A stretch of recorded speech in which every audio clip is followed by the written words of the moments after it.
അഹമ്മദാബാദ് വിമാനാപകടത്തിലെ സുമിത് സബർവാളുമായി അടുത്ത് പ്രവർത്തിച്ചിരുന്ന വ്യക്തിയാണല്ലോ താങ്കൾ. അദ്ദേഹത്തിന് മാനസിക പ്രശ്നങ്ങളുണ്ട് എന്ന് വാർത്ത പരക്കുന്നതിൽ എന്തെങ്കിലും സത്യാവസ്ഥയോ? 2006 ഞാൻ മുംബൈയിൽ പവായ് എന്ന സ്ഥലത്ത് ഈ സുമിത് സബർവാൾ താമസിക്കുന്ന ബിൽഡിങ്ങിലോട്ട് ഷിഫ്റ്റ് ചെയ്തത്. അതുവരെ അതിന് മുമ്പേ വേറൊരു സ്ഥലത്തായിരുന്നു. അപ്പം ഞാൻ ചെന്ന് താമസിച്ചത് അന്ന് എനിക്ക് കിട്ടിയ ഒരു ക്വാർട്ടേഴ്സ് അല്ല, ഒരു വീട് 9th ഫ്ലോറിലായിരുന്നു. അതേ ബിൽഡിങ്ങിലായിരുന്നു.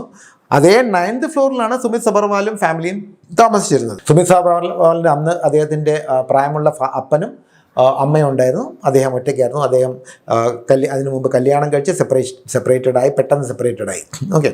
അപ്പം അദ്ദേഹത്തിൻ്റെ അമ്മയും എൻ്റെ വൈഫും എപ്പോഴും ഞങ്ങളൊക്കെ ഫ്ലൈ ചെയ്യാൻ പോകുമ്പോഴത്തേക്ക് അവരൊറ്റയ്ക്കായിരിക്കും. അവർ അപ്പോഴും അങ്ങോട്ടും ഇങ്ങോട്ടും സംസാരിക്കുകയും മീറ്റ് ചെയ്യുകയും ചെയ്യുമായിരുന്നു. അപ്പോൾ അതിൽ നിന്ന് ഞങ്ങൾക്ക് മനസ്സിലായ ഒരു കാര്യമാണ്, അദ്ദേഹം കല്യാണം കഴിഞ്ഞു, പെട്ടെന്ന് ഡിവോഴ്സായി. അപ്പോൾ ആ സമയത്ത് അദ്ദേഹത്തിന് മാനസികമായി ഇത്തിരി പ്രശ്നങ്ങളുണ്ടായി. നമ്മൾ പറയുന്നത് 2006 ഈ സംഭവം നടക്കുന്നത്. ഓക്കെ.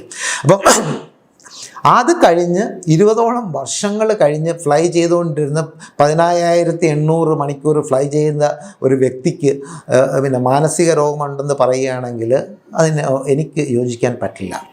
എന്ന് മാത്രമല്ല, അദ്ദേഹം ഒരു ചെക്ക് പൈലറ്റും കൂടെ ആണ് എയർ ഇന്ത്യയിൽ. ഒരു മാനസികമായിട്ട് എന്തെങ്കിലും ഉള്ള ഒരാൾ കമ്പനി ചെക്ക് പൈലറ്റായിട്ട് വയ്ക്കുമെന്ന് ആർക്കെങ്കിലും തോന്നുന്നുണ്ടോ? തീർച്ചയായും ഇല്ല. ഓക്കെ. പിന്നെ മാനസികമായിട്ടുള്ളൊരു വ്യക്തിയാണെന്ന് അറിയാമെങ്കിൽ അദ്ദേഹം ഫ്ലൈ പോലും ചെയ്യത്തില്ല.